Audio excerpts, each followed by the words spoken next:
Hi guys, so andito kami sa trend. Kasama ko si Tita Kumian at meron kami pupuntahan. So pupunta kami ng Tungchong kasi meron may tumawag sa akin na agency at i-interviewin ako ngayon guys. So sinamahan ako ni Tita ko.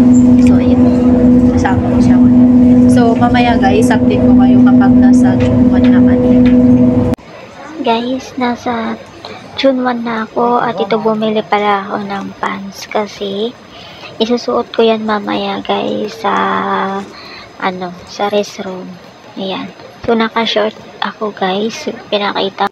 Nagtataka kayo guys kung bakit pinakita ko yan. Ito pala yung building guys. Building sa Nampung guys. Nandito na ako ngayon sa restroom at nagbe-base ako guys. Ito yung binili kong pants. Ayan, medyo maluwang lang ng konti pero sakto rin pala yan. So, tayo. At buti na lang guys, meron akong dinalang blazer. Ayan. Kasi naka-short lang ako niyan eh. So, hindi pala pwede kapag may mag-interview sa'yo, hindi pwede yung naka-short ka lang. So, ayan guys, bakit ako kailangan kapag interview guys is kailangan naka-presentable ka at bawal yung necklace, earrings, mga sing-sing. Ayan, bawal po yan talaga para magustuhan ka ng bago mong employer guys. So, bakit pala ako nagpa-interview?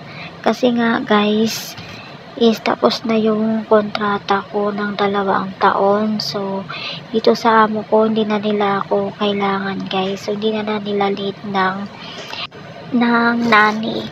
So, ayan guys, papakita ko sa inyo mamaya yung sa interview ko. At ito, inaayos ko na yung ating mga alahas. At kailangan din sa interview guys is hindi ka pwedeng naka-makeup, di ka rin pwedeng naka-lipstick. Ayan. So, kailangan alisin din natin yan guys para mas maganda na pag video call ng amo mo sa iyo is mas maganda na ka lang, yung natural beauty ka lang. So, natural beauty naman talaga ako yan guys. Kaya lang, so, naglagay lang ako ng, syempre, para maging maganda tayo kapag off natin, diba? So, inalis ko muna yung blusher ko dyan, char. At saka yung lipstick ko. Ayan. So, kailangan nating alisin yan guys para makuha tayo ng magiging amo natin. Sa magbabalak, mag-apply guys, lalo na dito sa HK. Ayan, huwag tayo mag-makeup guys kung gusto nyo magpa-interview sa magiging amo yun. So, kailangan wala tayong ilagay na mga kolorete sa mukha at mga alahas. So, yun lang po. Tapos na tayo. So, ito na yung outfitan ko guys. Hi guys, so andito na tayo sa agency. Sa Nampung po yan, sa Chongwan. So, yan sila yung nakasabayan ko. At ito naman si ate na lagi ko nakakausap sa WhatsApp. So, yan sila guys. Hi guys, thank you Lord at naka-firma na ako ng panibagong kontrata guys. So nauna na si tita ko umuwi kanina kasi mga 3 hours ako nandoon. So umuwi muna si tita ko. And then nandito ako ngayon sa Chunwan papuntang Liking. Tapos exchange ako ng train papuntang Tungchong. So yun muna guys, update ko kayo mamaya at mamaya ako sasabihin sa inyo. Hey guys, kain.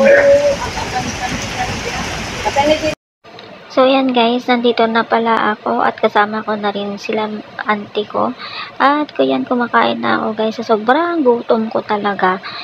Mga alas 3 ako dumating dyan. So, yun guys.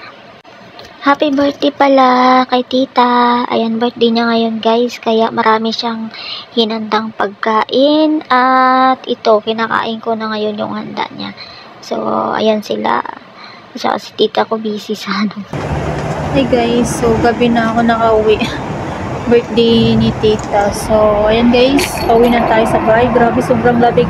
Nakashort kasi ako, tingnan nyo. Nagpalit ako kanina. Tapos ngayon, nakashort na naman ako. Grabe, sobrang lamig. Nilalamig talaga ako.